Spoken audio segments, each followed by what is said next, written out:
오늘은 이제 고난주간 넷째 날입니다. 이제 예수님께서는 그 고난의 길 가운데 최종 종착지인 십자가를 향해 걸어가시게 되시죠. 그래서일까요? 우리가 오늘 읽은 본문의 내용을 보면은 무엇으로 가득 차 있는 것을 보게 되면은 예수님을 향한 인간의 악의가 정말 최고치를 향하고 있는 모습을, 곧 예수님을 향할 다양한 조롱으로 가득 차 있는 모습을 보게 됩니다. 고문에 의하면 당시 예수님을 끌고 가던 군인들은 예수님께 침을 뱉고 머리를 치는 등 아주 폭력적으로 예수님을 대하고 또 희롱하였음을 보여주고 있습니다. 심지어 그들은 예수님께 당시 일종의 진통제 역할로 사용되었던 포도주에 쓸개를 타서 건네주는 모습까지 보여가죠. 해당 본문의 평행 구절인 마가복음 15장 23절에 의하면 마가는 예수님 앞에 놓여진 이 포도주를 보고 모략을 탄 포도주라고 기록하여 두었습니다. 하지만 마태복음 가운데 기록된 것은 모략이 아니라 쓸개로 되어 있는 것을 볼 수 있죠. 마가복음에 기록된 모략은 당시의 사형수들이 이제 고통을 줄여주기 위해서 사용된 일종의 마약성 진통제였다라고 합니다. 하지만 반대로 마태복음에 기록된 이 쓸개는 당시에 굉장히 쓴맛이 나는 독초였다라고 하죠. 그래서 해당 본문 가운데 기록된 이 포도주에 대한 것은 조금 서로 다른 모습을 우리 가운데 보여주는 것입니다. 하나는 너무나 큰 고통 앞에서 그 고통의 일부를 해결할 수 있는 수단임에도 불구하고 거절하신 예수님을 보여주신 것이고, 또 다른 하나는 그 고통의 일부를 해결할 수 있는 것마저도 이것을 이용해 예수님을 희롱을 하려는 수단으로 그들이 사용했다라는 것을 보여주는 것입니다. 얼마나 잔인합니까? 인간의 악의가 얼마나 이렇게 악독한지를 우리가 발견하는 것입니다. 그 고통의 일부를 줄일 수 있는 수단임에도 불구하고 그것마저도 거기에 독초를 탐으로써 예수님을 향하여 정말 끝까지 그를 조롱해가는 인간의 모습을 우리가 발견하게 되는 것이죠. 예수님을 향한 조롱과 희롱은 여기서 멈추지 않습니다. 이제 군인들이 이뤄간 그 희롱은 유대인들에게로 넘어가게 되죠. 구약의 말씀에 의하면 당시 머리를 흔드는 태도는 바로 멸시와 경멸을 상징하는 태도였다고 합니다. 그런데 지금 그런 모습을 누가 지금 취하고 있는 것입니까? 본문 39절, 지나가는 사람들. 바로 얼마 전까지 종려나무를 흔들면서 예수님을 반겨가던 그 사람들이 이제는 모여서 예수님을 모욕하게 된 것입니다. 또 유대인들의 리더십인 대제사장들과 서기관들, 그리고 장로들 역시 그 자리에 모여서 이제는 그들은 예수님의 말씀을 가지고서 예수님을 조롱해 가기 시작하죠. 야, 네가 진짜 예수님의 아들이면 네가 바로 잃어봐라. 네가 정녕 하나님의 아들이라면은 그 십자가에서 당장 너를 내려오게 해서 구원해봐라. 그러니까 지금 예수님께서는 육체의 고통만이 아니라 정신적으로 굉장히 고통스러울 수 있는 상황까지 처하신 것입니다. 그래서 우리는 때때로 이런 말씀을 나누면은 참 이렇게 속상하는 것들이 가장 먼저 느끼는 마음이겠지만, 또 한편 믿음이 이렇게 막 깊이 이렇게 있으신 분들께서는 때로는 이 말씀을 보고 정말 분노하는 마음이 막 끌어오르기도 합니다. 특히 그 중에서도 막 상상력이 막 풍부하신 분들은 막 예수님 모습을 막 상상해가면서 얼마나 막 열이 막 나는지, 진짜 막 저 죽일 놈들 진짜 지들이 나중에 뭘 겪을지도 모르면서 막 이런 얘기를 하게 되는 것이죠. 그러니까 결국에 우리가 이런 모습을 보면서 어떤 생각을 하는가, 어떻게 사람이 저럴 수 있는가라는 생각을 하게 된다는 것입니다. 속상해하고 분노하고 정말 그 마음이 너무나도 크다 보니까 누군가는 눈물을 흘리고 정말 누군가는 정말 손을 꽉 쥐고서라도 읽지 않으면 참을 수 없는 상황이 펼쳐지는 것이죠. 하지만 오늘 예수님께서는 이런 우리를 향하여 우리 가운데 특별한 마음을 품기를 원하신다는 것입니다. 무엇이냐면은 이 예수님의 모습을 보고 또 예수님을 향하여 희롱하는 자들을 향하여 우리가 가지는 분노하는 마음을 가질 것이 아닌 오히려 그들을 불쌍히 여기는, 예수님께서 그러하셨듯 예수님과 같은 마음인 그 불쌍하고 긍휼한 마음을 가지기 원하신다는 것입니다. 왜냐하면 오늘 예수님께서 지금 받고 계신 그 모든 고통과 희롱은, 그 조롱은 결국 예수님께서 우리를 위해서 그분의 피조물된 사람을 사랑하셔서 받으신 것이기 때문입니다. 예수님은 하나님이십니다. 그 말은 곧 그분도 하나님과 동일한 전능하시고 전지하신 능력을 충분히 펼칠 수 있으셨다라는 것이죠. 즉 지금 받으실 모든 고통을 굳이 받을 필요가 없으셨다는 것이고, 또 그 모든 고통을 무산시키실 수도 있으셨다는 겁니다. 심지어 그들이 더해간 그 희롱 가운데 얼마 전 나눴던 말씀과 같이 이 예수님을 향하여 신성모독이라고 얘기했던 그들을 향하여 예수님이랑 똑같은 방법으로, 아니면 어쩌면 더 강하게, 그들이 희롱한 것 자체가 어쩌면 신성모독이기 때문에 그것을 그대로 더 큰 어려움으로 그들에게 더 큰 모욕과 희롱으로 돌려주실 수도 있으셨을 겁니다. 니들이 잘못했다라고요. 그러나 예수님 그러지 않으셨습니다. 분노할 수 있는 상황에서 분노하지 않으시고, 모든 것을 반박할 수 있는 상황에서 반박하지 않으시고, 오히려 침묵을 더해 가시죠. 그러니까 그래서 이러한 예수님의 상황을 우리가 좀 다르게 말하면은 이렇게 얘기할 수도 있을 것 같습니다. 예수님께서는 그 고난의 길을, 우리를 위한 그 구원의 길을 침묵과 인내로 걸어가셨다라고 말이죠. 그렇게 사랑하는 여러분, 부디 오늘 온갖 조롱과 희롱 가운데 고통받으신 이 예수님의 모습을 우리가 기억함으로 오늘 우리를 향한 하나님의 사랑이 얼마나 크고 위대한지를 함께 묵상해 가고 또 감사해 가는 저 여러분이 되시기를 축복드립니다. 오늘 저와 여러분 누구 하나도 빠짐없이 나약한 사람입니다. 그래서일까요? 우리는 우리 각자의 삶 가운데 위협이 다가올 때 우리는 어떤 모습을 펼쳐가곤 하냐면은 아마 대부분 둘 중 하나일 것입니다. 도망치던가 아니면 분노하던가일 겁니다. 특히나 내 삶이 다른 이들로 하여금 조롱을 받고 희롱을 받을 때 우리는 어떻게 합니까? 참지 못합니다. 분노하는 것이 당연하죠. 또 때로는 눈에는 이에는 이라는 말처럼 갚아주는 것이, 아니 어쩌면 더 크게 돌려주는 것이 당연하다고 여길 것입니다. 그게 세상 사람들이 이치라고 우리는 알고 있죠. 그러나 예수님은 어떠십니까? 우리와 같은 인간임에도 불구하고 그러시지 않으셨다는 겁니다. 그 모든 것을 해결할 수 있는 능력이 있으셨음에도 불구하고 자신을 향해 침을 뱉고 쓸개 같은 포도주를 든 그 군인들에게, 자신을 환영할 때는 언제고 이제 와서 멸시와 경멸을 던지는 그 수많은 사람들에게, 또 누구보다 먼저 신성모독을 범함으로 자신들의 이익을 따라갔던 그 리더십들에게 분노하지 않으셨다는 겁니다. 그대로 갚아주지 않으셨다는 겁니다. 그럼 왜입니까?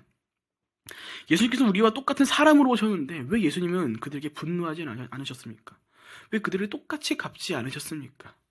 이유는 하나였습니다.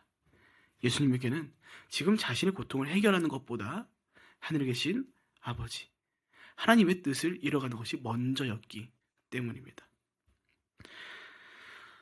사람이 고난과 그 조롱함 앞에서 우리가 도망치고 때로 분노하는 이유가 무엇입니까? 다양한 이유가 있겠죠. 그런데 그 모든 것들의 기반을 얘기하자면 결국 나 자신을 위한 나의 뜻이 그 기반에 깔려 있기 때문입니다. 그 고통들로부터 나를 지키는 것이 먼저이기 때문에, 그 희롱들로부터 나의 생각과 마음을 지키는 것이 먼저였기 때문에. 하지만 예수님은 다르셨습니다. 그분에게는 자신을 지키는 것이 먼저가 아니었습니다. 자신을 보내신 아버지의 뜻을 지키는 것이 먼저였기 때문이죠. 여러분, 그래서 예수님께서 침묵하신 것입니다. 모든 것을 다 반박할 수 있으셨지만 그러지 않으신 것입니다. 또 모든 희롱과 그 모욕과 조롱들 앞에서 참고 인내하신 것입니다. 그 모두를 향해서 예수님께서는 그 의로운 분노를 더하실 수도 있으셨지만 그러지 않았습니다.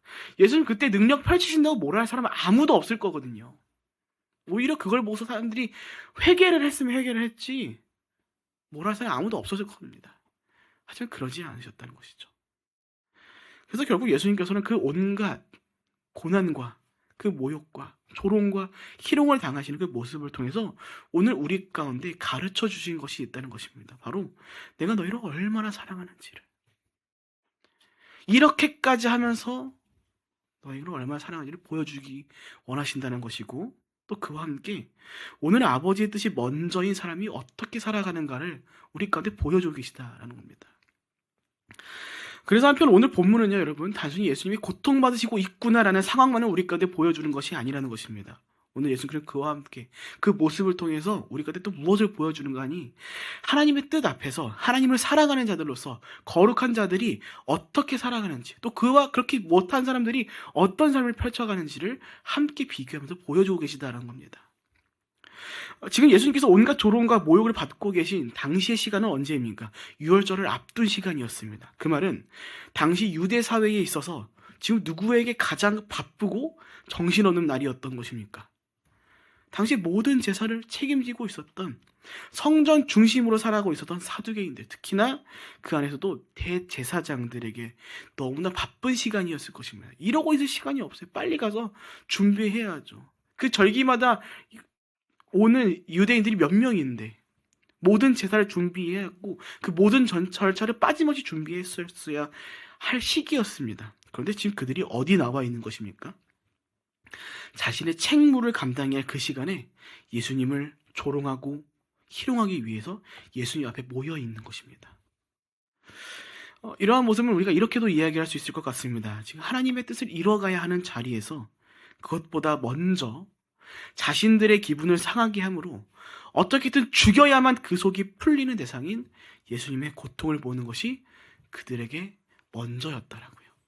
그들의 우선순위가 하나님의 뜻을 이뤄가는 것이 아니라 자신들에게 더해진 그 귀한 영적인 책무인 대제사장으로서의 직무를 이뤄가는 것이 먼저가 아니라 자기네들 기분 나쁘고 상해하고 자기네들 모욕적으로 만든 예수를 죽이는 꼴을 보는 것이 그들의 우선순위였다는 것입니다. 대제사장들은 스스로 하나님으로부터 제사장의 사명을 받았다고 하였지만 결국 무엇이었던 겁니까? 그게 먼저가 아니었다는 겁니다. 자신들의 기분이 먼저였던 것이고 자신들의 특권이 먼저였던 것이고 그것을 해하려고 하였다라고 여겨진 예수님을 죽이는 것이 그들에게 먼저였던 것입니다.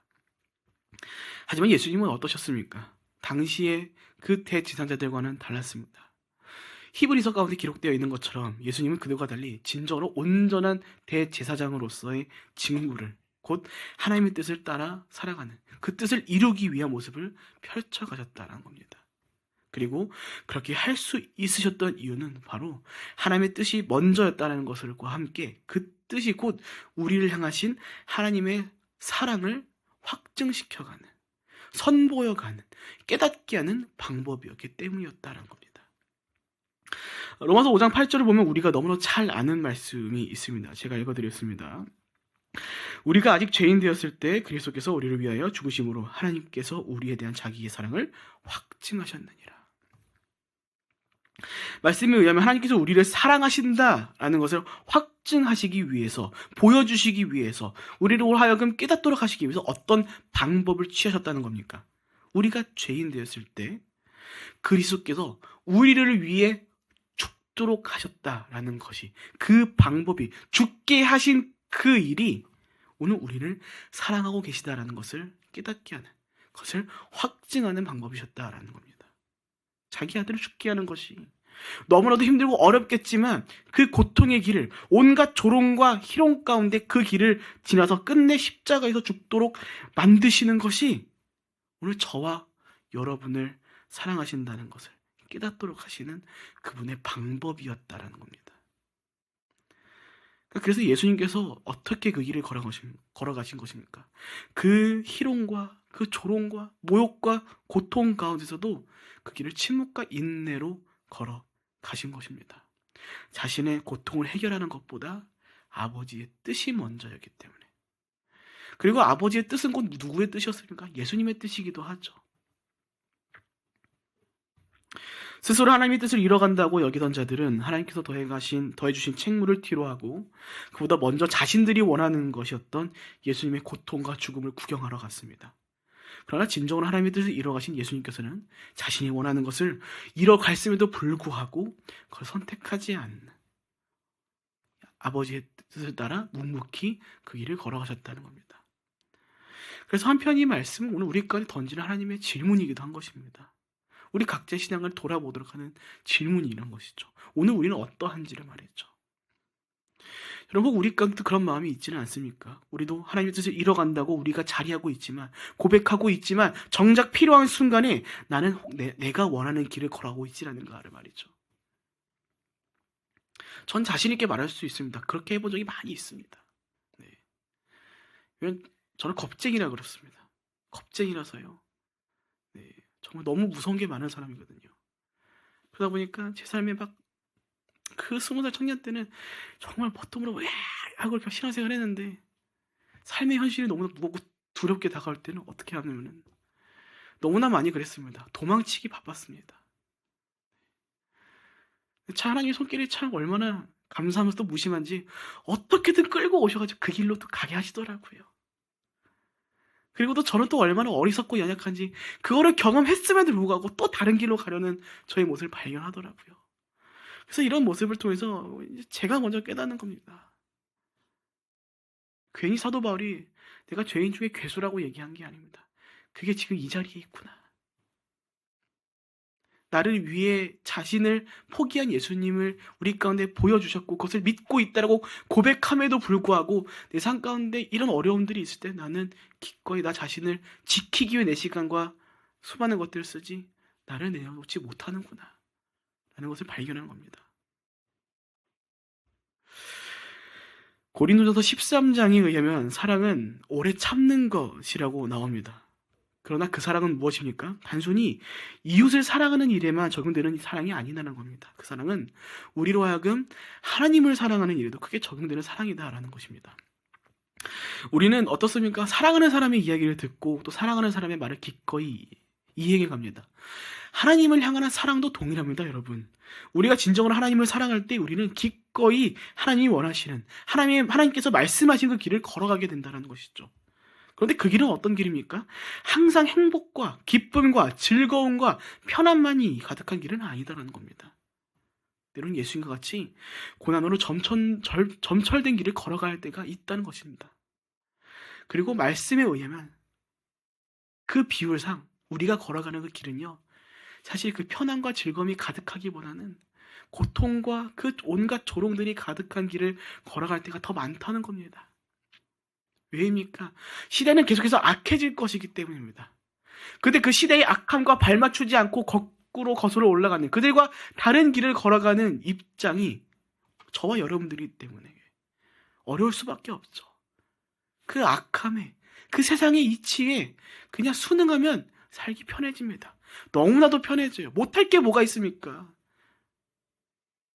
그런데 우리는 어떻게 살아가야 합니까? 예수님 말씀하신 것처럼 또 어제 담임 목사님께서 말씀하신 것처럼 우리는 악을 악으로 이겨내는 자들이 아니기 때문에 선으로 이겨가야 하기 때문에 그 싸움을 이뤄가야 하기 때문에 때로는 피 흘리고 그 어려움 가운데 거하고 때로는 조롱을 온갖 모욕을 당하는 것입니다. 그래서 오늘날 우리가 대표적으로 경험하는 일들이 무엇입니까? 일단 교회 다닌다고 하면은 일단 눈초리를 받는 겁니다. 괜히 한 소리 듣는 겁니다. 참 안타까운 것이 적어도 제가 학생 때만큼은 주변 사람들에게 크리스찬이라고 하면 교회 다닌다고 하면 그래도 어느 정도 신뢰하는 아이콘이었거든요. 근데 참 시간이 지나고 급작스럽게 정말 너무도 빠르게 그 그리스도인의 삶이 언제부터 그 비판받고 그 희롱과 조롱을 받는 자리 가운데 거하고 있는 것을 보면은 참 말씀을 보고 깨닫는 겁니다. 아, 주님 오실 날들이 이렇게 점차 다가오는 것을 보게 되는구나. 물론 잘못한 사람이 분명히 있죠.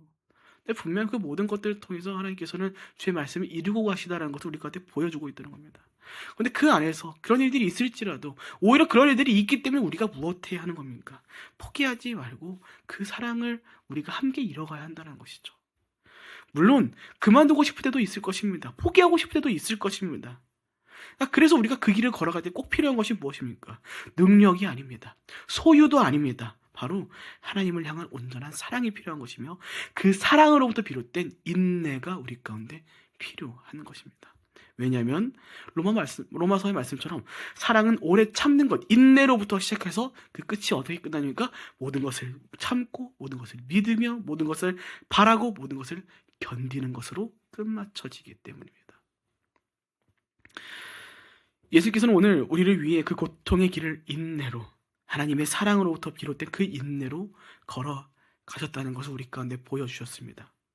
이제 무엇이 남았습니까? 이제 우리 차례입니다. 저와 여러분의 차례입니다. 우리가 이제 그분의 사랑에 진심으로 감사해가며 그저 고백함으로 끝나는 것이 아니라 그 구원함에 감격하고 있다면 이제 우리를 위해 자신을 내어주신 예수님의 모습을 본받아 우리도 역시 그 사랑의 인내함으로 그 고난의 길을 걸어가신 예수님의 모습을 본받아 우리도 기꺼이 자신을 내어드리는, 어렵겠지만 우리도 그 사랑의 인내함으로 그 고난의 길을 기꺼이 걸어가야 한다는 것입니다. 오늘 예수님께서 고통과 그 고난과 그 조롱과 희롱이 가득한 그 길을 자신의 힘과 능력으로 걸어가신 것이 아닌 침묵과 인내로 걸어가신 이유는 결국 무엇 때문입니까? 저와 여러분을 사랑하셔서입니다. 오늘 우리는 어떠합니까? 오늘 우리는 또 어떻게, 또 얼마나 예수님을 살아가며 살아가고 있습니까? 반대로 혹 오늘 나의 삶을 위해서 내어드려야 할 걸 내어드리지 못하고 오늘 그 길을 걷도록 하지 못하도록 만드는, 오늘 내가 꼭 붙잡고 있는 것은 무엇입니까? 부입니까? 명예입니까? 권력입니까? 건강입니까? 지식입니까? 우리의 정체성을 우리가 온전하게 알고 또 예수께서 우리를 얼마나 사랑하신지를 우리가 마음속 깊이 깨달을 때 우린 결국 하나밖에 이뤄갈 수 있는 것이 없는 겁니다. 나 자신을 주님께 내어드리는 것을요. 괜히 로마서에서 너의 몸을 거룩한 산 제사로 드리라고 얘기한 것이 아닙니다. 우리의 삶을 그렇게 살아가는 자체가 주님께서 기쁘게 받으시는 영적인 예배이기 때문입니다. 사랑 여러분, 오늘 우리는 어떻게 살아가고 있습니까? 나를 내어드리고 살아가고 있습니까? 나를 내어드림으로 인해서 진정 예수님을, 하나님을 사랑하는 삶을 살아가고 있습니까? 아니면은 말은 그렇게 하지만 그때의 예수님을 희롱한 자들과 같이 별반 다르고 없이 나의 삶을 위해서 오늘 살아가고 있지는 않습니까?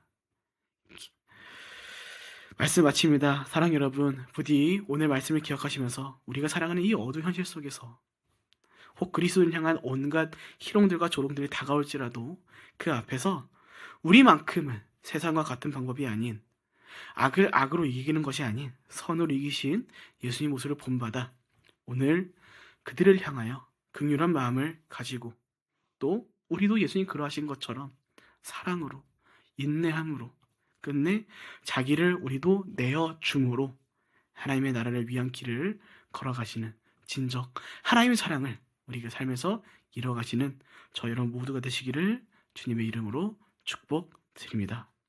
아멘. 함께 기도하겠습니다. 사랑과 은혜가 충만하신 하나님,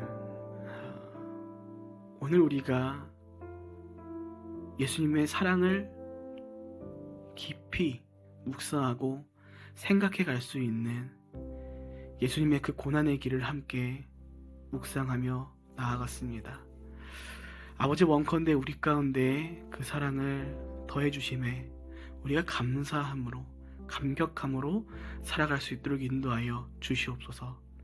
그리고 그 사랑 아는 것을 넘어 이제는 그 사랑을 본받아 오늘 우리가 그 사랑을 펼쳐가는 한 사람 한 사람 될 수 있도록 인도하여 주시옵소서. 우리의 함께하는 우리의 가정의 모든 가족들에게, 또 우리 영적인 가족되는 모든 교회 공동체들에게, 또 그것을 넘어 혹 우리를 향하여, 그리스도인들을 향하여 오늘 모욕하고 있을, 또 희롱하고 있을 주님을 모르는 모든 자들에게까지도 그 사랑을 선보여 갈 수 있도록 인도하여 주시옵소서. 아버지, 그 삶을 위하여 우리 가운데 모든 필요와 특별히 넉넉한 마음을 더하여 주시기를 간절히 기도합니다. 분노하지 아니하고 긍휼한 마음으로 악을 악으로 이기는 것이 아닌 악을 선으로 이어가는 우리 한 사람 한 사람 될 수 있도록 인도하여 주시옵소서. 그로 말미암아 주의 뜻에 따라 아버지, 우리와 함께하는 모든 자들 가운데 하나님을 바라보고 깨닫는 자들이 나타날 수 있도록 인도하여 주셨고, 그들로 하여금 하나님께 영광을 돌리는 삶을 살아갈 수 있도록 인도하여 주시옵소서. 주님, 그렇게 오늘도 우리를 인도하시고 주의 사랑 가운데 거하게 하실 것을 굳건히 믿습니다. 우리를 인도하실 것을 믿고 감사하며 살아계신 예수님의 이름으로 기도합니다. 아멘.